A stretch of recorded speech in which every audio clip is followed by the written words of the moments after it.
Hey, everybody. It is the Odds Couple, and we're here. Yep. What week? I always forget. Week 12? 12. We are in week 12. Wow. And I had an abysmal week. I went 1-3, and Mike went 3-1, baby. We're all tied back up for the year. Can't get any closer than this. But more importantly, we love your background today, Christina. It's really super special. I know this is your favorite player all time, and they're playing every week. And I appreciate you letting me win in fantasy football this week. Therefore, your prize is Mr. Patrick Mahomes as your background. But I am glad that they lost this week to Buffalo. That was awesome to watch. You know, he's a team player with no ego, and that is exactly why you like him. Yeah, that's exactly it. All right. Are you kicking off the week, or am I kicking off the week? Go for it. Hit it up. All right. So my first one is Minnesota at Chicago Bears. They have Minnesota minus 3.5. Chicago did play pretty well against Green Bay. I just don't know how well the coaching staff does have the Chicago team in their corner. So I'm going to go with Minnesota minus 3.5. I do think they're better. They have a much better defense than Green Bay. So it's going to be a ground and pound game. And I think they have better, not that I think, I know they have better coaching up in Minnesota, at least on the offensive side and on the defensive side, because Brian Flores is amazing. They blitz more than anyone else. I think they're going to give Caleb Williams some fits and be able to stop that run. So look for Minnesota to cover minus 3.5. I saw a post that's interesting. That was like the coach, Iblis, or whatever the hell his name is. He was like, the odds of, so you can always look at the end of a game, right, and see what their percentage chance of winning or losing is, right? They're always running these stats to go, well, if you're up by 3 or you have a kick to win it with 20 seconds to go, or, on the 20-yard line, like you have these percentage odds of when you should win. They said like his last 5 losses or certain games, that it's like a 1 in 26 million chance that they would lose all of those games because they had like 90% odds to win. Like you think about the Hail Mary. Right, those odds were really high that they would win that game, and they didn't. So, anyways, it should have taken a picture of it, but it was like literally when you added up those 5 losses and the percentage chance that they should have won were so high, it was like 1 in 26 million that they would actually lose those 5 games. Oh wow! So, anyways, I don't know. Thought that was an interesting stat. Now again, that was something I saw on Facebook, so maybe it's not accurate, but it was interesting nonetheless. Basically, what you're saying is somewhere along the lines, the Chicago Bears have upset the football gods, and they are not on their side. Yeah, they find a way to F it up. That is for sure. They have so I like that. Chargers. Because the Chargers... Exactly. But with Harbaugh there, the Chargers shifted, and they actually won the game that they would have messed up, leading 24 at the half, and then almost give it up at the end. I thought they were going to lose that game. Yeah, you and I were talking. I was like, oh. If it were the normal Chargers, I would have said, yeah, they're going to lose this game. But for some reason, culturally, they're like, we're not losing anymore. Game that both Cincinnati and Chargers, if they were ahead that much, they would find a way to mess it up. Oh yeah, for sure. All right, my first pick is going to be the Lions and Colts over 50. Colts over 50. Richardson kind of came back, put a little charge in the Colts last week. So that's good to see that offense potentially kind of coming back around. And we know the Lions are the Lions. Like, to me, I personally think they're probably the best team in football right now. High scoring. High scoring, and they have the San Francisco stats too. So like the last couple seasons, if you played San Francisco, you actually lost the next week. So that is now what teams are experiencing with Detroit. If they play Detroit, I mean, they've only got beaten once this year, but that team usually wins or loses the next week in conjunction of losing to Detroit, because Detroit not only beat you on the football, they beat you up. So that's what was doing and is not doing this year, but Detroit is now doing that. So I agree with you on that. I think they are perfect. team right now in the NFL. Yeah, I think so, and I think both teams are going to score, light it up. We'll see. But I don't think 50's. It's a little high, but I don't think it's too hard for them to cover. So, your number 2 pick. All right, so New England at Miami. Miami's been looking better with Tua. I was still kind of like on edge with them last week, but they're at home. They're in warm weather. Tua has a great passer rating in warm weather. Anything under 48 degrees, he has a very poor passer rating. But they're playing in Miami. New England's coming down to Miami. It's divisional. They actually, even when Tom Brady played for the Patriots, they usually would split that game with them 1-1. So Miami does play New England well. And it's no longer Tom Brady. Drake May is doing well. So I do think Miami's going to win, but I'm just going to take the point total, the over of 46 on that. So yeah, and you should get pretty decent weather down there, other than if they get those torrential rains. So this time of year, it's always a little difficult on Wednesday not looking at weather, especially when you're talking Green Bay, the Meadowlands. But I think it's going to be safe for sure. And it's not a dome, so. Yeah. Exactly. All right, my number 2 pick is going to be the Cardinals versus the Seahawks, over 47.5. I hate taking under, so you're going to see some overs today. Cards at Seahawks. I know that's a rivalry game or a divisional game. However, I think both teams, Arizona has been lights out. Like, literally, they've been scoring quite a few points. Again, weather could be a factor there just because it's the Pacific Northwest, so could get some rain and wind, but I don't know what that weather looks like, so I would look at that. But Geno Smith's been slinging pretty good, and we know Murray has been lighting it up, and Connor's running the ball well lately. Their passing game's good, and they always have the threat of so that will be quarterback. My pick for number 3, my number 3 pick, Arizona Cardinals at Seattle Seahawks. I'm actually going to go with the Cards -1. It's basically a pick'em game. I think the Cardinals have been playing slightly better than the Seahawks. Seahawks are fighting, now they'll all be fighting because the division is actually so close. This is probably the tightest division in all of NFL. And I just think with the addition of Marvin Harrison, Kyler Murray has been looking a lot better. He's been able to do a little bit more. I don't know if it's just better coaching or what. He just looks really good this season as compared to the past. And I like him better than Geno Smith, so I'm going to go towards Kyler Murray versus Geno Smith to win.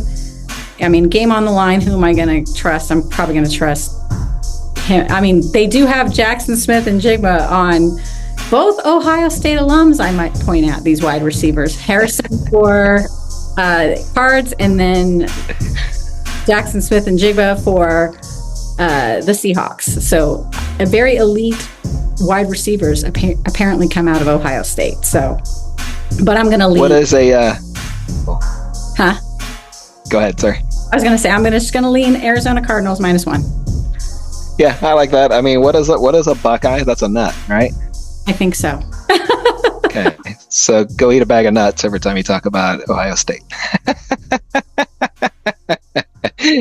With that, yes, no, I think, like I said, I think like you were saying, I think that's a good effort, or I think that's from the Seahawks. When you look at what they've done in close games, they've been blowing those games, right? They haven't won any of those close games, or not many of them, if they have won any at all. So I think I would lean towards the Cardinals.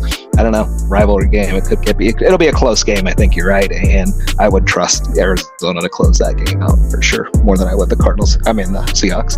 Yeah, all right, my game. Arizona's been more consistent this year. Yeah, for sure. I think they started off a little slow, but now they're rolling.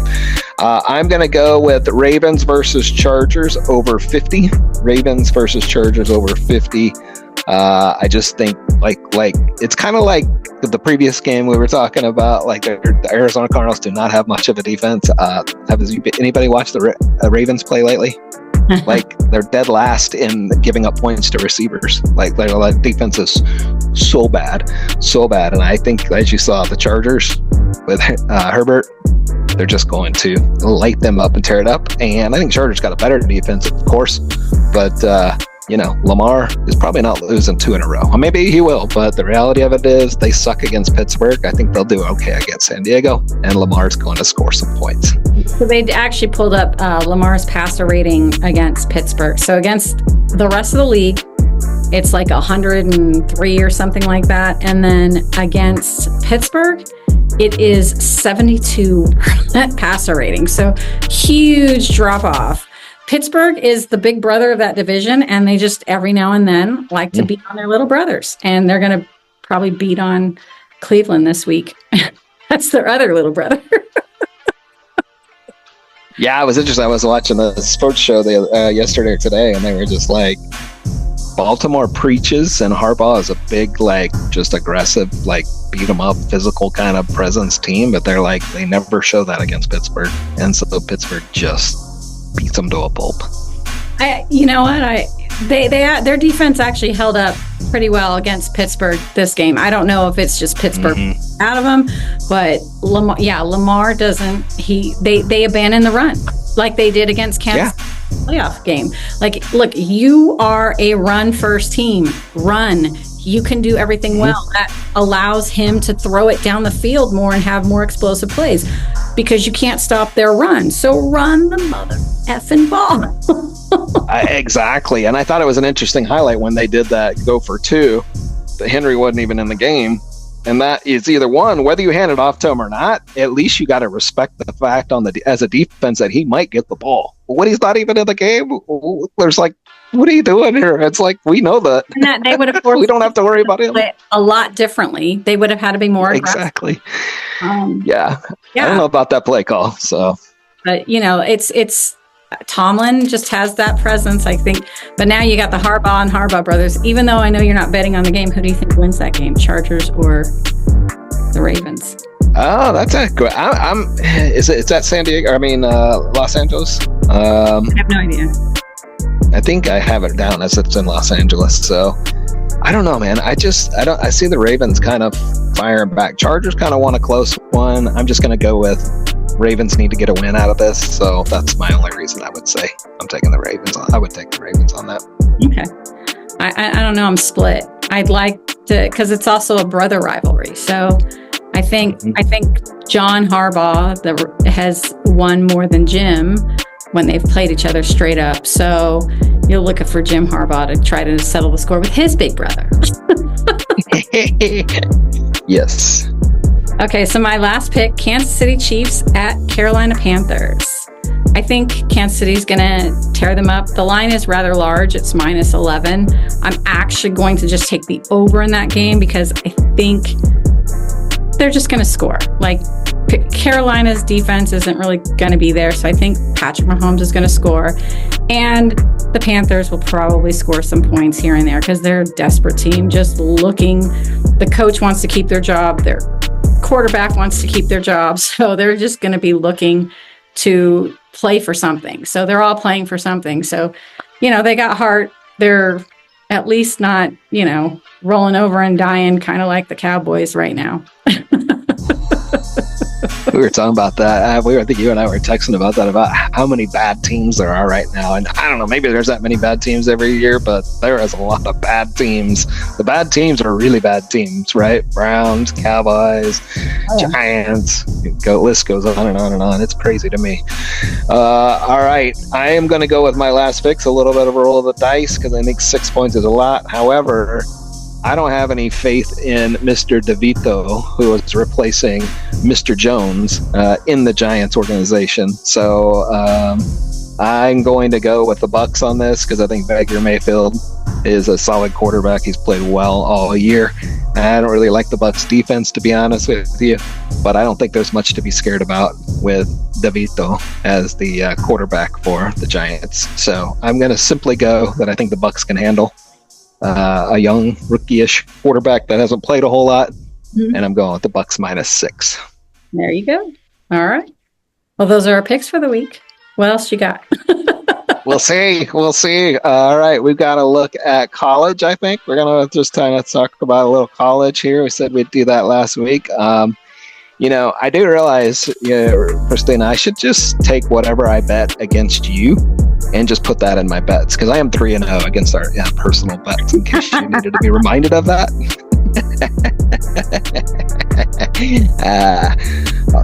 All right, so we're looking at the stats I saw when they did the show last night, that Tennessee is a first team out and SMU is a second team out.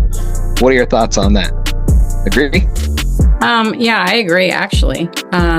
Tennessee, they have 2 losses, and they're like, yeah, I agree with that. I actually agree with everybody in here. I don't have like a big upset on Boise State or BYU being in here. I think they've earned it. Yeah, I don't either. I think what'll be interesting if the seeding stays the way it is, which I'm subject to change, of course. Every week is subject to change based on losses. But looking at it right now, they had Ohio State probably, honestly, has the easiest path if this bracket stays the same, because they got BYU.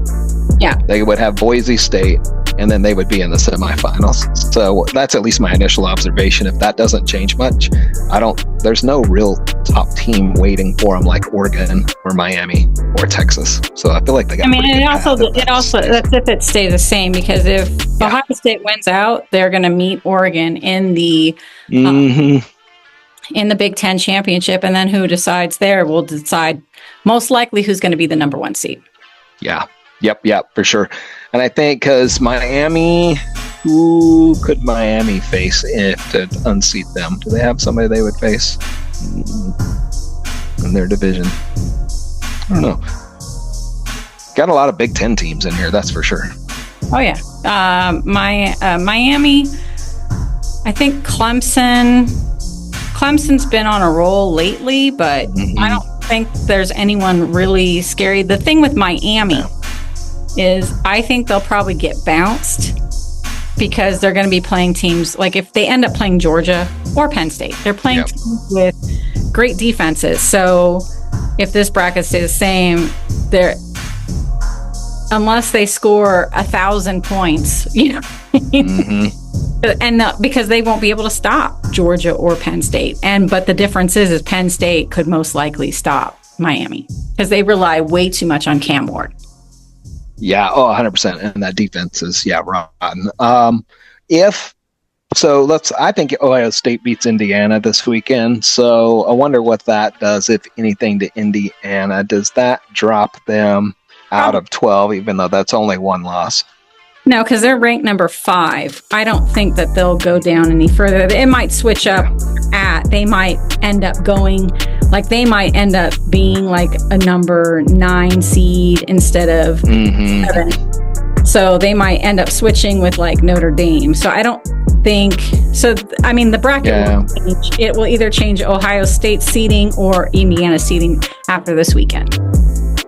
Yeah, because Tennessee's 2 loss, SMU, right? 1 loss. And Indiana will only have the 1 loss. And if you're losing to Ohio, losing to the number 2 team in this, and if Ohio State loses to Indiana, they have the best shot of a 2-win team. They'll probably kick someone like Alabama out, because their losses, depending on because their loss to Oregon was by a point in Oregon on a neutral field. That game might have been completely different. So, who knows? I would agree. I think the only thing I could see is if Tennessee happened to get in somewhere, because I don't know, Boise State, BYU, I think there's only a game or 2 left for these teams to play, and some of them will have their championships. If Boise State or BYU drop another, they'll be the next one out. They'll get bounced out. Yeah. Yes, because those divisions, BYU's in the Pac-12, or are they in the Mountain? And Boise Mountain West. Those aren't very strong divisions compared to the SEC or the Big Ten. Because even BYU fell quite a bit in the rankings with their 1 loss. So I think that it's most heavily SEC and Big Ten in here. Yeah. Yep. Agreed. We have a couple outliers. Miami's ACC. BYU is not in Pac-12, and then Mountain West, and then Ohio State Big Ten, Oregon Big Ten, Indiana, Big Ten, Penn State, Big Ten, Georgia, SEC, Ole Miss, SEC, Texas, SEC, Alabama, SEC. I mean, it's all dominated by the SEC and Big Ten.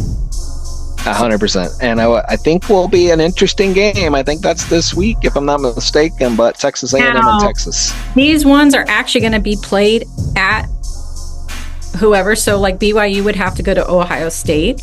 Georgia would have to go to Penn State. Alabama would go to Notre Dame. Weather will now become a factor because you've got Georgia and Alabama used to warm weather, and now they're having to go whether in Notre Dame or at Penn State. Yep. So, yeah, no, that's a really good point. I hadn't thought about that because you're so used to the bowl games generally being in especially the top 3 or 4 bowl games are always in warm climate states. Yep. They're not saying that they'll win, but that does play, like we've seen it play out poorly for warm weather teams in the NFL having to travel up north. Yeah.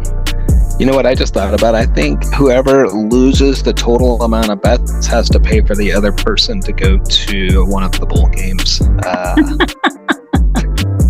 All expenses paid. Expensive.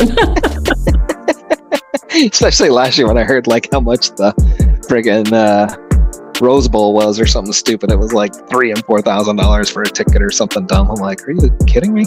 It was dumb. Oh, yeah. Well, I'm looking forward to it.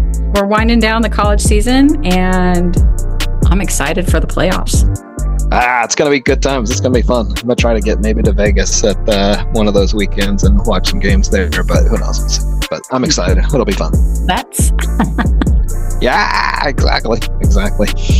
All right. Well, that's our show for the week. Hopefully you guys will win some money this week, and hopefully we'll win some money this week. Yeah, we keep flipping and flopping, so you might want to bet on Christina's side because I had an up week this week, so that means I'm due for a down week. She had a down week, so she's probably on due for an up week. So I would lean towards Christina's bets. All right, that's it. We'll see you guys later.